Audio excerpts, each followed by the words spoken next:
श्रोताओं, आज की पहेली इस प्रकार है। ऐसे तीन इंसान चुनो, नादान बेईमान चुनो। पाप तो किया हो लेकिन पापी ना हो। आप देख रहे हैं भक्ति ज्ञान सागर चैनल। मेरा सभी श्रोताओं को प्रणाम, बोलो जय श्री कृष्णा। जो भी हमारे नए श्रोता हैं, हमारे चैनल को सब्सक्राइब कर लें और बेल आइकन के बटन को दबाकर ऑल पर क्लिक कर लें। तो श्रोताओं, अब हम पहेली की तरफ आते हैं। ऐसे तीन इंसान चुनो, नादान बेईमान चुनो। पाप तो किया हो लेकिन पापी ना हो। तो श्रोताओं, हम आपके लिए तीन इंसान ऐसे बताएंगे जिन्होंने पाप तो किया हो लेकिन वे पापी नहीं हो।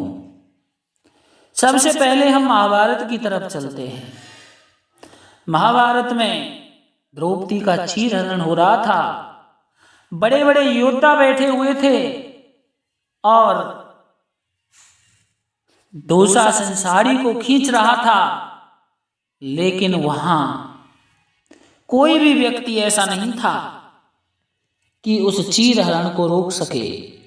द्रोणाचार्य, कृपाचार्य, बड़े बड़े पांडव बैठे हुए थे। स्वयं धृतराष्ट्र भी उस सभा के अंदर थे, लेकिन कोई भी द्रौपदी का चीरहरण नहीं रोक पा रहा था और सभी की गर्दन झुकी हुई थी। लेकिन तभी एक इंसान खड़ा हुआ और वह इंसान जिसने विरोध किया वो स्वयं विदुर थे। विदुर ने दुर्योधन का विरोध किया। तभी दुर्योधन बोल उठे कि मैं तुम्हें दंड तो देता, लेकिन आप मेरे खास हो, इसलिए मैं आपको दंड नहीं दे सकता। कोई दूसरा होता तो अब तक मैं तुम्हें फांसी पर चढ़वा देता। तो श्रोताओं, ऐसा एक इंसान विदुर था जो सभी के विरुद्ध बोला था और दुर्योधन के विरुद्ध भी बोला था। अब श्रोताओं, हम दूसरे इंसान की तरफ चलते हैं। ऐसा एक इंसान चुनो जो बेईमान हो लेकिन उसने पाप तो किया हो लेकिन पापी नहीं हो। दूसरा इंसान, हम आते हैं भगवान श्री कृष्ण के परम मित्र सुदामा की तरफ। जब सांदीपनी आश्रम में भगवान श्री कृष्ण और सुदामा शिक्षा ग्रहण कर रहे थे, तो उसी समय एक दिन वो दोनों की दोनों जंगल के लिए लकड़ी लेने के लिए गए। तो बरसात आ गई और बरसात तेज हो गई, दोनों की दोनों भीगने लगे। अब श्रोताओं, भगवान श्री कृष्ण को भी सर्दी लग करके भूख लगने लगी और सुदामा को भी। लेकिन सुदामा को गुरु माता ने चना बांध दिए थे, कुछ गुड़ और चना थे। तो सुदामा उन चनों को बेईमानी करके खाता रहा और भगवान श्री कृष्ण पूछते रहे, आपके दांत कैसे बज रहे हैं? और सुदामा जवाब देता रहा, ठंड पड़ रही है इसलिए मेरे दांत बज रहे हैं। तो श्रोताओं, सुदामा बेईमान था। ऐसा एक बेईमान चुनो जिसने पाप तो किया हो लेकिन पापी नहीं हो। तो ऐसा इंसान सुदामा था जिसने बेईमानी से चने खाए थे। तो श्रोताओं, दूसरा व्यक्ति सुदामा हो गया। पहला व्यक्ति विदुर हो गया और दूसरा व्यक्ति सुदामा हो गया। अब हम तीसरे व्यक्ति की तरफ चलते हैं। ऐसा एक नादान चुनो जिसने पाप तो किया हो लेकिन पापी ना हो। प्रसंग महाभारत का ही है। उस समय स्वयं अर्जुन को एक दिन भगवान श्री कृष्ण ले जाते हैं अब युद्ध का संचालन कौन करे? तो श्रोताओं, उस दिन कौरवों ने चक्रव्यूह बनाया था।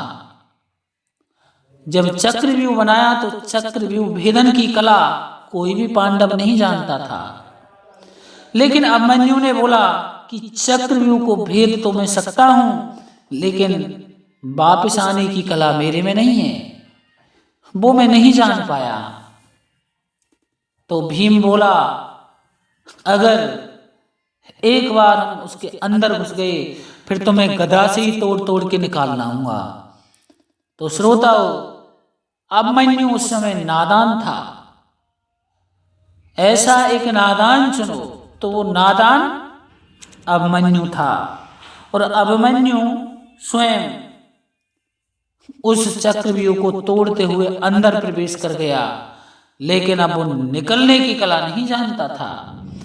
इसलिए बड़े बड़े महारथियों ने उसको चारों ओर से घेर लिया और उस पर आक्रमण कर दिया।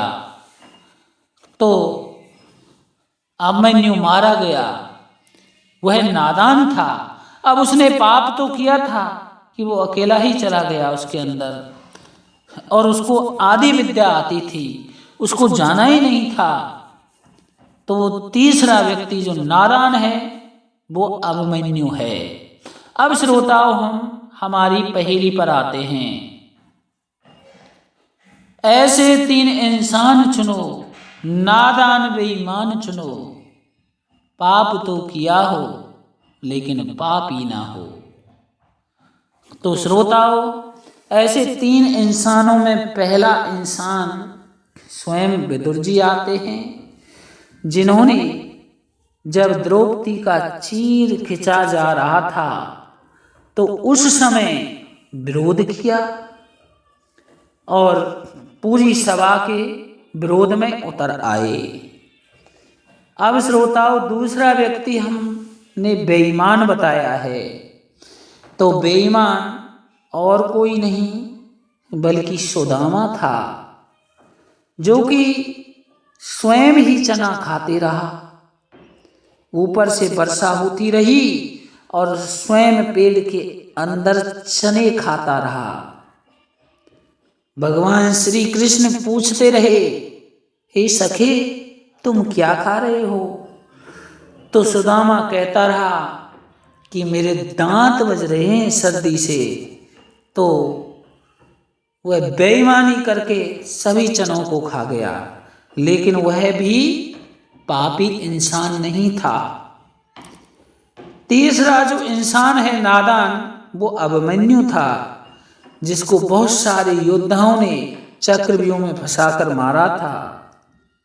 तो श्रोताओं, वो नादान था इसलिए अंदर गया, लेकिन वह भी पापी नहीं था। पहेली का अर्थ लग चुका है। बोलो जय श्री राम।